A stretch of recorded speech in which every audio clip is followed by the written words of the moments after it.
In the meantime, close to 50 members of the Counter-Terrorism and Organized Crime Investigation Branch CTOC unit have been transferred as the Police High Command intensifies its investigations into the recent multi-million-dollar cocaine seizure at the headquarters of the Elite Crime Fighting Unit. The transfers come following the arrest and subsequent charge for cocaine trafficking of a senior officer last month.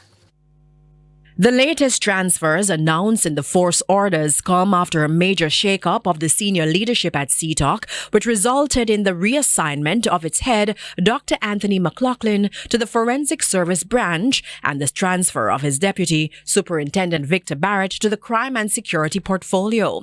Following on that transfer, Superintendent Barrett was then advised that he's to take up a different assignment, this time at Area 4 headquarters. In the latest transfers, which force insiders say are part of sweeping changes within CTOC, at least 4 members of the gazetted ranks have been affected. They include a deputy superintendent and 2 inspectors. 6 sergeants, 16 corporals, and 23 constables have been transferred to various police divisions island-wide.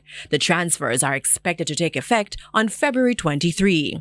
Just under a month ago, Police Commissioner Dr. Kevin Blake ordered the immediate removal of the Firearm and Narcotics Division, FNID, from the oversight of CTOC amid a widening probe into what is believed to be a multi-billion-dollar cocaine trafficking ring with international links. The changes at FNID followed the seizure by narcotics detectives of nearly 5 pounds of cocaine during an operation conducted on January 23 at CTOC headquarters and formed part of the ongoing investigations into Inspector Martin Walker's arrest. Inspector Walker is assigned to CTOC. Meanwhile, force insiders have revealed that there could be further arrests as the probe into the multi-billion-dollar drug operation deepens.